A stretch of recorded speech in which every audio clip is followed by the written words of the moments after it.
తాకట్లో ఉన్న మీ బంగారాన్ని విడిపించి ఆ రోజు ఆన్లైన్ రేటుకి కొంటాం. Sharma gold company.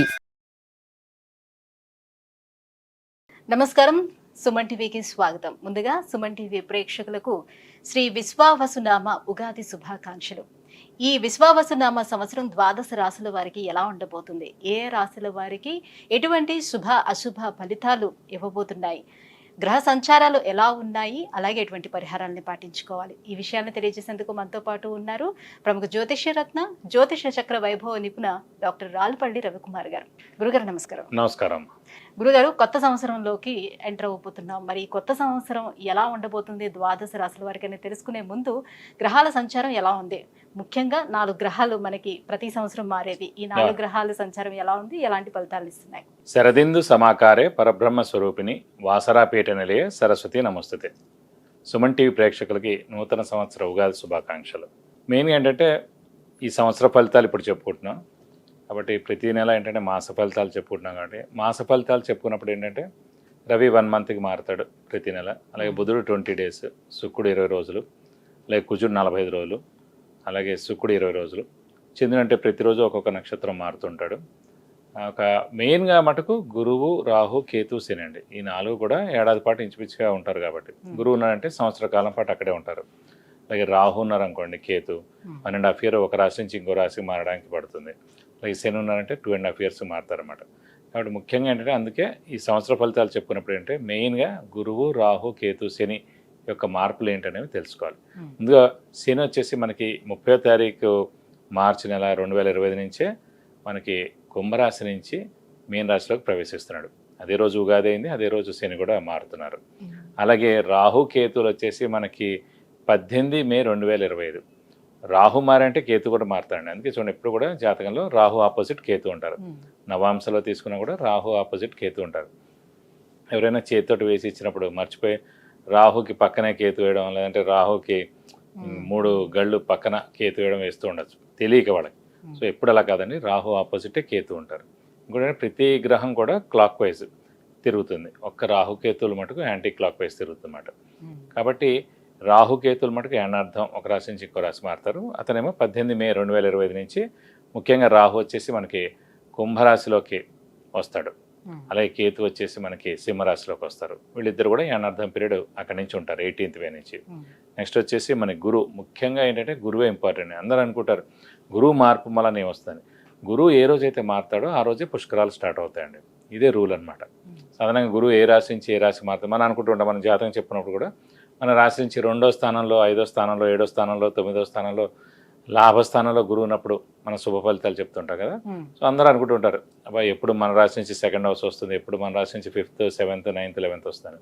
సో వాళ్ళకి ఒకటే నమ్మకం ఏంటంటే ఈ రోజైతే పుష్కరాలు స్టార్ట్ అవుతాయో ఆ రోజు గురువు ఒక రాశి నుంచి ఇంకో రాశిలోకి మారుతున్నట్టు మనం ఈజీగా గుర్తించవచ్చు. ఇంకోటి అంటే ముఖ్యంగా చాలామందికి అంటే ఇప్పుడు కొంతమందికి వివాహం కాని వారు ఉంటారు, సంతానం లేని వారు ఉంటారు, ఉన్నత చదువు గురించి వెళ్ళిన వాళ్ళు ఉంటారు, అలాగే ఫారెన్ విజిట్స్ కానీ, ట్రావెల్స్ కానీ, అంటే అసైన్మెంట్స్ కానీ గురించి వెళ్తారు, కొత్త జాబ్ గురించి, ప్రమోషన్స్ గురించి, అలాగే సంతానం, గృహం, వాహనం ఇవన్నీ కూడా మనం చెప్పుకోవాలంటే కనుక గురువు యొక్క మార్పుతోటే చెప్పాలన్నమాట. కొన్ని రాశుల వాళ్ళకి లాస్ట్ 2 ఏళ్ళు లేదనుకోండి, ఈ ఏడాది ఉంటుంది. అంటే ఆ ఏడాది వాళ్ళకి 2వ స్థానం కానీ, 5వ స్థానం కానీ, 7వ స్థానం కానీ, 9 కానీ, 11లోకి వచ్చినప్పుడు ఆ సంవత్సర కాలం పాటు. ఓవరాల్ గా అంటే ఈ 4 గ్రహాల మార్పుతోటి దేశవ్యాప్తంగా ఎటువంటి మార్పులు చోటు చేసుకునే అవకాశం ఉంటుంది, ఆర్థిక పరంగా కానివ్వండి? అంటే ఆర్థిక పరంగా ఇవన్నీ కూడా ఎక్సలెంట్గా ఉంటుంది. ఎందుకంటే బుధుడు మెయిన్ వ్యాపార కారకుడు ఎవరికైనా సరే. ఆర్థికానికేమో బుధుడు అవుతాడు, అలాగే గురువు కూడా అవుతాడు. గురువు వచ్చేసి మనకి సంచారం మిథున రాశిలోకి వస్తున్నాడు.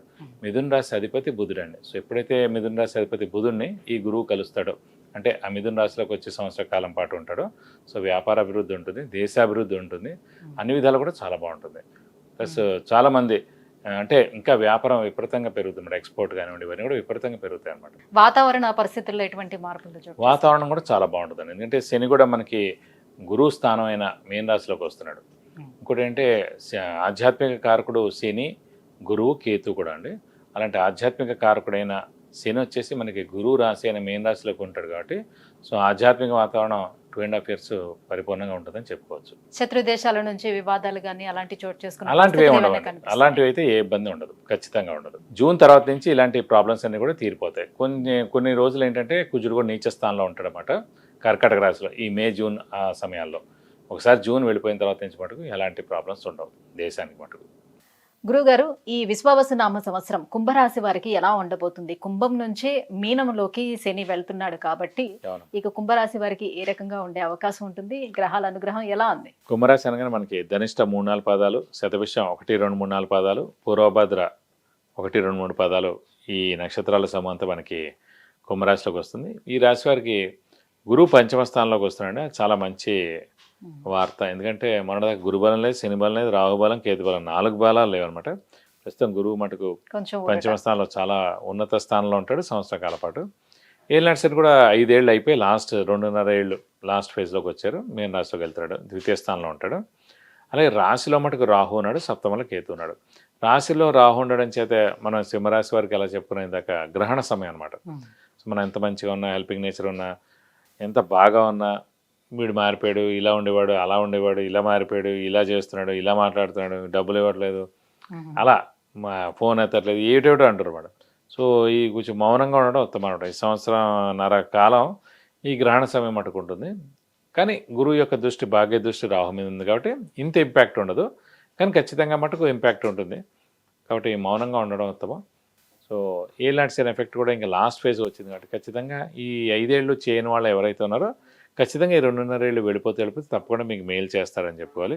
సో ముఖ్యంగా ఆరోగ్య ఆయుష్ చాలా బాగుంటుందండి. ఇంకోటి పంచమ స్థానంలో గురువు ఉండడం చేత దైవబలం, దైవానుగ్రహం పరిపూర్ణంగా ఉంది. తీర్థయాత్రలు చేస్తారు, దైవ దర్శనం చేసుకుంటారు, గురువుని దర్శిస్తారు, గురువు యొక్క బ్లెస్సింగ్స్ తీసుకుంటారు. సో ఇంట్లో శుభకార్యాలు తప్పకుండా జరుగుతాయి. మీ ఇల్లు బంధువులతోటి కళకళలాడుతూ ఉంటుంది. అలాగే కొంచెం శ్రమ, కాలం, ధనం వ్యర్థానికి అవకాశం ఉంది. అవసరానికి డబ్బులు సమకూరవు, రావాల్సిన బాకీలు ఆలస్యంగా వస్తాయి. సెక్యూరిటీస్ పెట్టకండి, స్పెక్యులేషన్స్ కలిసి రావు, మధ్యవర్తిత్వం వహించకండి. మౌనంగా ఉండడం ఉత్తమం. ఎవరి పని వాళ్ళు చూసుకోవడానికి చాలా బాగుంటుందనే చెప్పుకోవాలి ప్రస్తుతం. అంటే ఒక్క గురువు బలం, ఒక్క గురువు బాగున్నాడు కాబట్టి ఆ ఒక్క గురువు మీదే ఆధారపడింది అన్నమాట మొత్తం జాతకం ప్రస్తుతం కుంభరాశి వారు. కాబట్టి ఈ సంవత్సర కాలం అతను చూసుకుంటూ ఉంటారు. మనం మౌనంగా ఉండి మన ఎలివేషన్స్ ఏం ఎవరికి చెప్పకుండా, మన సక్సెస్ ఎవరికి చెప్పకుండా, ముఖ్యంగా ఏంటంటే చిన్న పనైనా, చిన్న సక్సెస్ అయినా మన అందరితో పంచుకుంటారు. సో వినేవాళ్ళు, చూసేవాళ్ళు ఆ 10 మందిలో కూడా 9 మంది ఏడుస్తూనే ఉంటారు. 9 మంది ఎవరు ఆనందించే వాళ్ళు ఉండరు. ఓన్లీ వాళ్ళ నోట్లోంచి వాళ్ళ స్మైల్ కనిపిస్తుండొచ్చు వాళ్ళ పెదాల మీద, కానీ ఖచ్చితంగా లోపల మటుకు వాళ్ళకి బాధ, ఏడుపే ఉంటుంది అన్నమాట. ఇంతలా ఎదుగుతున్నాడు, ఇంతలా పైకి వస్తున్నాడు, నరఘోష ఎక్కువ ఉంటుంది, ఏడుపులు ఎక్కువ ఉంటాయి. కాబట్టి కుంభరాశి వారి ప్రస్తుతం ఏంటంటే సక్సెస్ ఖచ్చితంగా వస్తుంది. పంచమంలో గురువు ఉంది కాబట్టి మంచి ఉద్యోగం కూడా వస్తుంది. కానీ కామ్గా ఉండి, ఏమీ తెలియనట్టుగా మామూలుగా ఉండి ఏదో వచ్చింది అన్నట్టుగా మీరు ప్రవర్తిస్తే సరిపోతుంది. ఏలాంటి వెళ్ళిపోతే కూడా ఖచ్చితంగా మీకు మేలు చేసే వెళ్తుంది. అయితే ద్వితీయ స్థానం అంటే కుటుంబ స్థానం, ధనస్థానం, వాక్కు అన్నీ కూడా ద్వితీయ స్థానం. ఆ ద్వితీయ స్థానంలో ఇప్పుడు శని ప్రవేశించి ఉన్నాడు కాబట్టి 2.5 సంవత్సరాల పాటు ఉంటాడు కాబట్టి మరి ఏంటి ఆర్థికంగా ఎలా ఉంటుంది వాళ్ళకి? సో 5 ఏళ్ల పాటు అంటే నష్టమే చేశాడు. ఈ 2.5 సంవత్సరాల మాట ఖచ్చితంగా వెళ్ళిపోతూ మేలు చేస్తాడు. ఎందుకంటే మనకి పంచమంలో గురువు ఉన్నాడు కాబట్టి ఆ బలం ఎలాగో నడుస్తుంటుంది. ఇది వెళ్ళిపోతూ ఉన్నాడు కాబట్టి ఇది కూడా మేలు చేస్తాడు.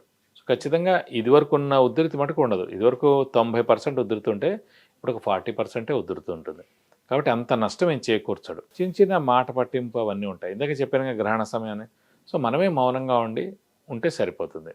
ఎవరికి మన ఎలివేషన్ తెలియకుండా ఉంచుకుంటే సరిపోతుంది. ఇంకా ఎటువంటి పరిహారాలను పాటించుకోవాలంటారు? సో వీరు కూడా శనికే చేసుకుంటే చాలా మంచిది. ఎందుకంటే మెయిన్గా ఇంకా లాస్ట్ ఫేజ్ వెళ్ళినట్టు సరైంది కాబట్టి వీలైతే ప్రతి శనివారం ఉపవాసం ఉండడం, సో ఆంజనేయ స్వామి, వెంకటేశ్వర స్వామిని ఎక్కువగా పూజించడం, వీలైతే ఒక శనివారం రోజు రక్తదానం చేస్తే చాలా మంచిది. అలాగే ఉధృతంగా ఉందనిపిస్తే మటు శనికి 19,000 సార్లు జపం చేయించి నల్ల నువ్వులు 200 గ్రాములు, 1000 రూపాయల వర్త్ గోల్డ్ ఐటమ్ దానం ఇస్తారు కదా, దోషం మొత్తం తొలగిపోతుంది. విద్య, ఉద్యోగం, వివాహం, విదేశీయానం, ఆరోగ్యం, అలాగే ఐశ్వర్యం వీటన్నిటి గురించి తెలుసుకోవాలంటే కింద స్క్రోల్ అవుతున్నటువంటి నెంబర్లకి కాల్ చేసి గురువుగారు అపాయింట్మెంట్ పొందవచ్చు. గురుగారు, శ్రీ విశ్వావసునామ సంవత్సరం ఈ కుంభరాశి వారికి ఎలా ఉండబోతుంది, ఎటువంటి పరిహారాన్ని పాటించుకుంటే ఇంకా బెటర్గా ఉంటుంది, ఈ విషయాలన్నీ కూడా తెలియజేసినందుకు ధన్యవాదాలు. నమస్కారం.